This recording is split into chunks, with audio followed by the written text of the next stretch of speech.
What's up, everybody? Welcome to my channel. This is You Too Can Be Great. Now, today's video topic, mind you, I'm doing two videos back to back. So when you're done with this video, go on and check out my other video regarding Nene and what she did with her damn was it a podcast interview? She's supposed to be coming up with this talk show, or she's trying to create her own show, basically trying to branch out on her own instead of waiting for Viacom or all these people that are controlling, that have like a monopolizing certain channels and stuff like that. She doesn't want to wait for them anymore. Y'all know that she had that issue with getting kicked off Real House of Atlanta for good.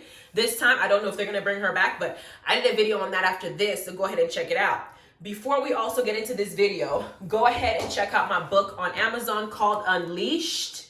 Okay, it's by a pseudo name, Adiya Bat-Tziyon. Now, it is supposed to be like a history type, not a history book, but a history book written in a story format. And it's supposed to be informative, as in letting us know. I put pictures in it. I let you know a lot of things. There's a lot of things in this earth that are hidden in books and in articles. And because not many people, when they're working two jobs, trying to take care of their kids, have time to go and start looking, okay, I should read this to tell me what's up and what's going on with the system and what's going on with these nations and what are they doing to our people and why it is we need to pay attention to what's happening so we can know how to elevate ourselves. I put everything in this book, and I've heard great things. I've had some people read it and message me talking about, oh my God, I was actually researching what you wrote on here and I actually learned something from it because this is genuinely real. I didn't even know. So you can't make the excuse that nobody provided the tools for you to know what's happening. You have now chosen to willfully ignore the fact that this information is out there. I put in behind this book in my summary, it says, if you want to hide something from Black people, put it in a book, because a lot of people these days, especially considering the neighborhoods that we're in, or maybe just we're more into social media and stuff like that, we don't think, let me go pick up a book and read some incredible facts about the world that I need to know that's basically happening to me and my offspring and my family, things like that. So go on and check it out. I do have a couple more books that's meant for entertainment. These have nothing to do with nonfiction, or, it's basically like a romance type novel. The first one is called Just Add Pepper by A.S. Blaine, and part 2 of this one is Sage. They're both also on Amazon. I'm gonna put the title of the names of the book on the description below. You can go ahead and look it up. Make sure that when you're searching for these books, put the title and the author's name so you can get it up. It could pop up. I know some of you are having problems finding it. Just make sure you put the title and the author, and the book comes up on Amazon and you can get it for yourself, and leave me a review and tell me what you think. Be honest about it, and I can use that in the future when I write these books. Now, going into this ratchet mess, okay, that I just woke up into and just read. So it says 12-year-old Texas rapper named Lil Rodney. First of all, that headline is already a problem. There shouldn't be anything that says 12-year-old and rapper next to it. You're 12 years old. You're not even a teenager yet. Your behind should be 12-year-old in school. That should be the word on the street when you say 12 years old. Oh, 12-year-old going to Chuck E. Cheese if it's not fully closed down due to COVID. I know some Chuck E. Cheeses have been closing down. 12-year-old going to grandma's house. 12-year-old going to play his Xbox. 12-year-old wanting to go to the movies. 12-year-old wanting to go to the zoo. 12-year-old and rapper should not even be in the same sentence in the first place. But here we go. We have a 12-year-old rapper from Fort Hood, Texas, who claims he's a Crip. I think that they said he's supposed to be a member of a Crip. And this is a gang, okay? I'm not part of it. I don't know the rules. I'm not claiming to be part of it. But apparently that's what they're alleging that he's part of. So when you see photos like this online, which I'm going to show you in a minute, this is his Instagram photo of what he's supposed to look like. I hope I don't, because this thing is moving too much. This is his Instagram photo. If you see him in this orange getup, and he's supposed to look like, he's standing there waving some sign. I don't know why, because the kid, he thinks it looks cool because that's what he sees in all these videos that they keep posting on BET and all these other channels for us to see. But I read in the article, and what it says is, a 12-year-old aspiring rapper from Fort Hood, Texas has been sentenced to 7 years in juvenile detention facility for shooting a 1-year-old child who survived. 12-year-old has been sentenced to 7 years in juvenile detention. Juvenile detention, by the way, for those of you who don't know anything, who haven't read my book, Unleashed, they don't understand how the system works. Juvenile detention is basically maximum security prison for children, because it's literally like level, I think there's like level 4. I think that's the highest on the yard. I'm not sure. It's like the highest, like the way that juvenile detention centers behave with all these juveniles, kids in there that are being locked up. The reason for it is because, you know, they're still getting into their hormones. They're still growing up. Their hormones are all over the place. They can't control themselves. You know that when you have boys and they're 15, 16, 17-year-olds, they're philandering, they're pointing their penises at anything with a pulse. You got to be, as parents, you got to really like rein it in to keep them safe and, you know, make sure they don't make bad decisions until they're old enough to mature out of it. So you put all these types of kids in a juvenile detention center and it becomes maximum security prison. That's where this 12-year-old is about to go. And allegedly, the reason why he's being sentenced there is that he shot a 1-year-old. There were several things that went through my mind when I read this article, because I'm thinking, first of all, how does a 12-year-old have access to a weapon? A live weapon. And then I went through some of the pictures that were posted and I saw some of the videos that he made. He's actually using guns in those videos because technically to him, that's what he thinks rap is. He's from a neighborhood, I'm guessing, that's, you know, has the gang there because he's supposed to be part of it. And that lifestyle is what they think is cool. I don't know if y'all have seen, there's some videos on YouTube about, I think it was in Philly. Was it Philly or whatever? I think it was in Philly, the location of where the video was shot, where they had, police officers had gone to a crack house. They had put cameras all over the crack house. And they had hired an informant to go and show that house to this notorious drug dealer in like Chicago or Philly, whatever the case is. And the entire neighborhood that the kids were from, they're saying is either you got a wicked jump shot or you sling crack rock. And in that video, you could see these guys who were basically like 17, 16 years old. They're playing with guns on the video. The police were watching them because they wanted to get some evidence in order to kind of like convict them. And you can see them in video, pop, pop, pop, pop, pop, pop. Like that's what they thought was cool. So here's this 12 years old emulating what he's seeing around these people, because the same video I saw, I think one of the videos, the guys who was hanging out with, because he's 12 hanging out with grown folks, they tased him. And I'm like, this is child endangerment. This is not, whoever is in this video that he's posted or that we're able to see needs to also be arrested because they're not behaving in the way adults should behave. Number three, where are his parents? Like, are you kidding me? But then when I watched the video of the judge, that apparently he's seen the same judge over and over again, and the judge has given him time and time again chances. The first arrest he had, I think one of the first ones was for arson. I said, so not only you playing with guns, playing to be a rapper, but you out here burning stuff down too? At 11 years old was when he did that. And the judge had sentenced him to probation. And during probation is when he did this and he got himself in, you know, this 7-year sentence situation. The judge was like, I don't know, you might even be here till you're 19 years old. And in the video, you could see him crying. And you could basically look into his eyes at that moment and say, this is just a kid, a 12-year-old kid that's basically a victim of circumstance. Now, I'm really more so worried about that 1-year-old child. Now, it brings me to the rest of the article where it says, I just want to know, where he's talking to the judge, and he said, according to the reports at the time of the shooting, the juvenile, who goes by the stage name Lil Rodney Baby Savage, 30 shots, was on probation for an arson case and had been fitted with an ankle monitor at 12 years old. The boy, an alleged Crips gang member, told the judge during a hearing that was conducted via Zoom that he cut the monitor off because he wanted to attend the funeral of a friend. So the 12-year-old turned his monitor off so he can go to attend a funeral. I just want to know if, and then as they're talking, because I just want to know if you can at least give me one more chance and then see if this time I mess up, you should like hold me for months. A tearful Rodney pleaded with Judge Kim. But prior to that, he was online in one of the videos I saw saying, fuck Judge Kim. Then it said, but the judge says, but the judge wasn't having it. Every time you come in here, you cry. You know that, right? Kim told him. Every single time you beg for one more chance, you swear to God on my mama's name, I'm not going to cut off the monitor. I'm not going to run off every single time. And I'm just like, are you? And it keeps going. In August, Rodney allegedly posted a now deleted picture on his Instagram of himself smoking weed, along with caption, fuck Judge Kim. You know, once you put something on the internet, it doesn't come down, Kim said during the virtual court hearing. Rodney's grandfather became his legal guardian when he was a toddler, after his father abandoned the family and his mother was arrested multiple times. That is your root of the problem right there.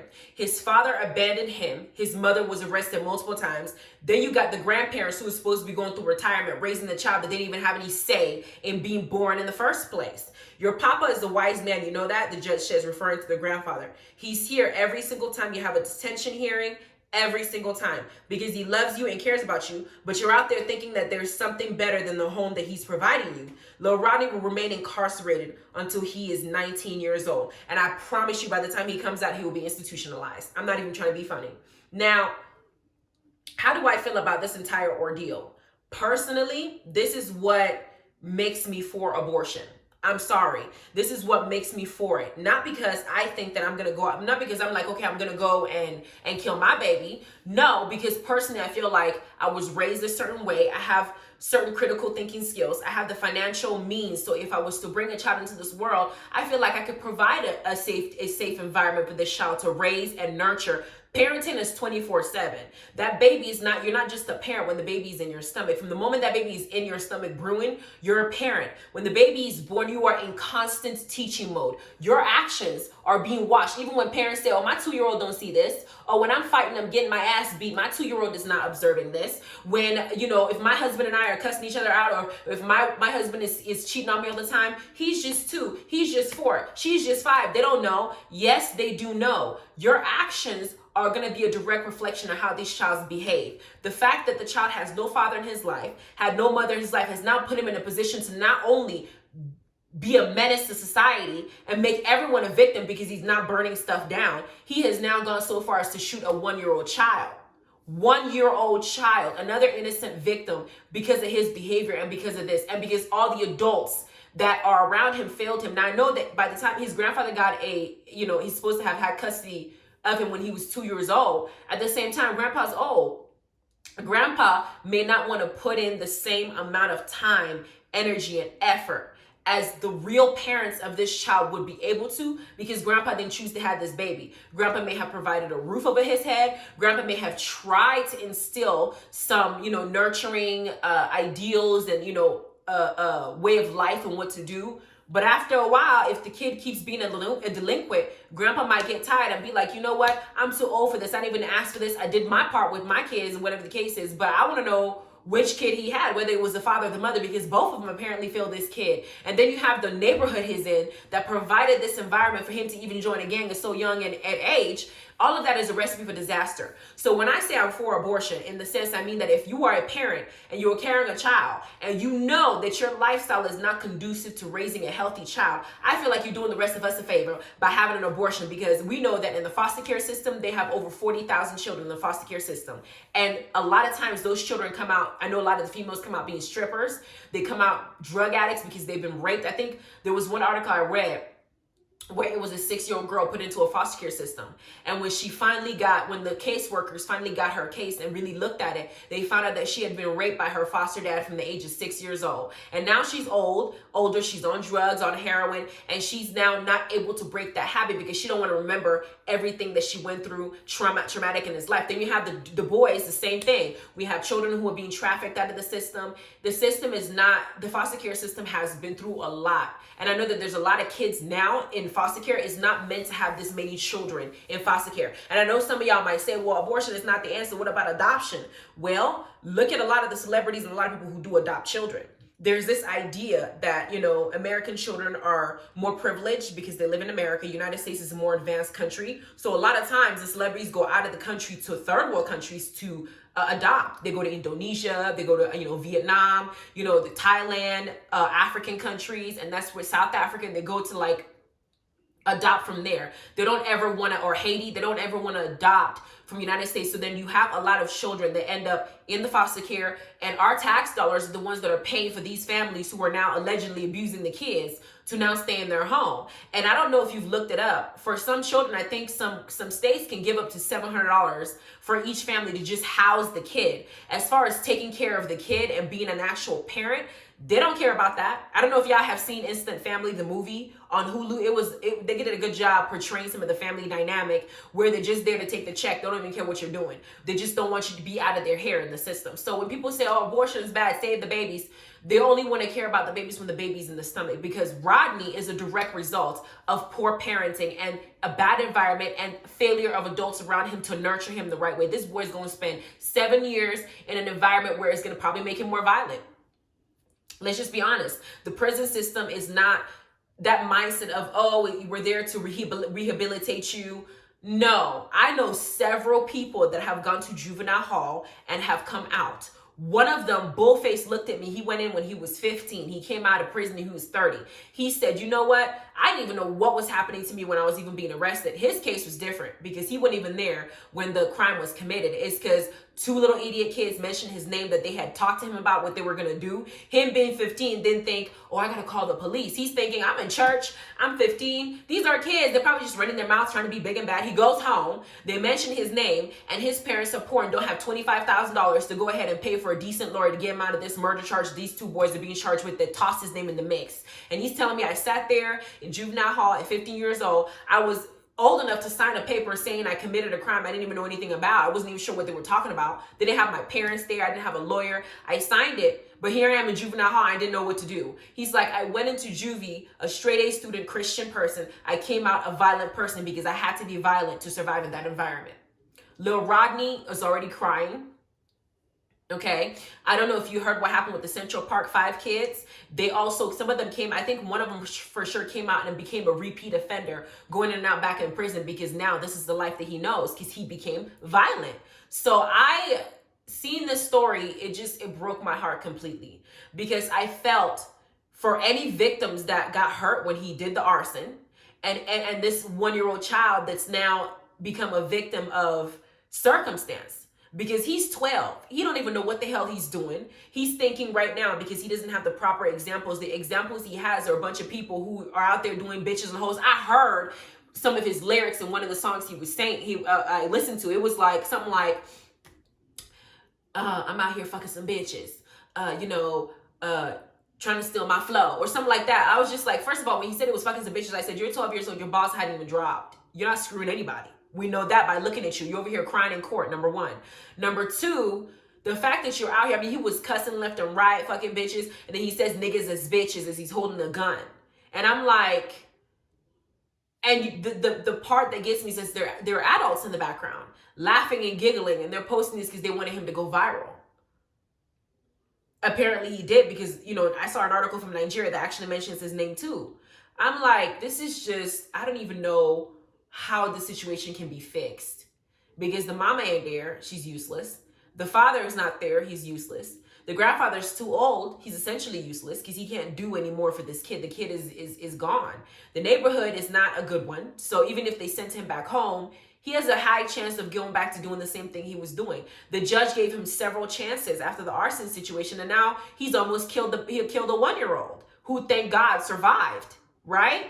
Now you have that 1-year-old who's now a victim of him as well, which people might say, oh, he's a predator, he's this, oh, he's this and that, but he's 12. If y'all watch the court thing, I think I have the link here. The boy is crying.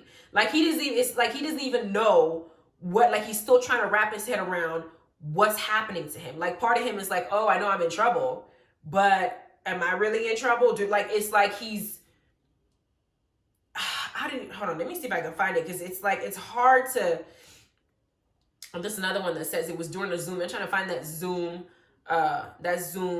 thing. So we go Zoom video because I need y'all to see what I'm just gonna play a little bit of a clip for it because y'all need to see what's happening in this one. Okay, which one is this?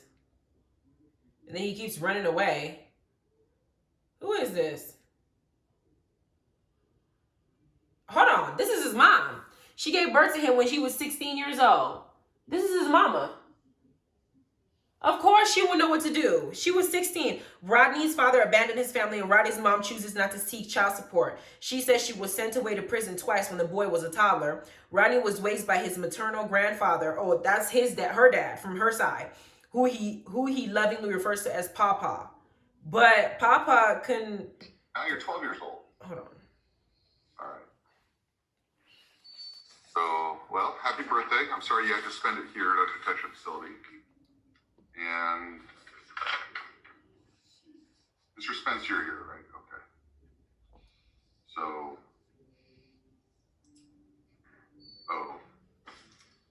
just to let you know. I don't put this down, right? Mr. Moore? It is. Yes, sir. You remember this one? You taking this picture? Yes, sir. Okay, I keep it here on my bench, just just a reminder. You know, once you put something on the internet, it doesn't come down. And then, all right, so you were here you're on probation for arson. And that is from 2019. And then we've had all kinds of problems. Most recently, I let you go. You come in and out. I've always let you go because you're so young. I mean, you're 11 years old, right? So I didn't want to keep an 11-year-old in here. But every time I let you out, you just cut off your electron monitor, you come back. Yes, sir? This time I couldn't because I was on the phone. Please don't say anything, okay? Don't say that right now. Okay. Sir. Yes, ma'am. Yes. So, all right. So you keep on running away. We keep on getting you back in here, make you stay a couple days.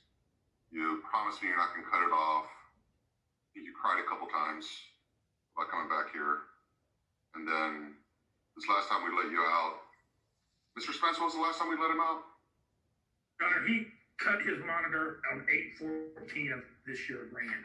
Okay, so about 6 weeks ago, cut off his monitor and ran. You know, you promised me you wouldn't. All right, so now there is evidently a new charge that was filed relating back to April. And that's the one where you shot the 1-year-old? Mr. Spence? Yes, Your Honor, it is. Like a 1-year-old baby? Yes. Okay. All right, so he's on probation for arson. He's accused of shooting a baby at 11 years old. And then we bring him back in. He's been on the run, and he's smoking weed. Yes, Your Honor. Okay. Anything else I'm missing about him? Nope, that's about it, Your Honor. All right, Mr. Moore. Hey, look what I found. Right? I know 11-year-olds are supposed to have guns. Right? After they've been accused of shooting a baby. Right. Yes, sir. So, Mr. Moore, what should I do at this point? Like, where am I at?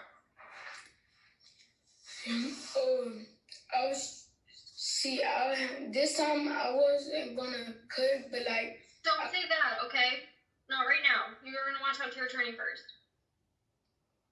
Yes, ma'am. Well, I don't know, but I was trying to see, could you at least give me one more chance and then see if this time I mess up, you should like hold me for some months. Yeah, but didn't you say that last time? You told me to hold you for a year last time if I mess up, didn't you?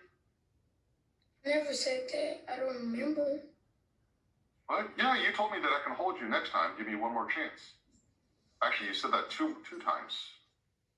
So, and remember the last time I said, well, that's what you said last time. Why should I believe you this time? All I was trying to do was go to my friend's funeral. And I asked Mr. Spence, and he said no. And then I missed JV and stuff because I was in here. Oh my And God. I just I can't. Like, this is hard for me to watch. Like, I don't even know who to be mad at. I don't know if I'm supposed to be pissed off at his mom, but she had him when she was 16. She probably didn't have a good upbringing either. She probably was in a bad environment too. She didn't know how to be a mom. She says she went to jail twice when he was born.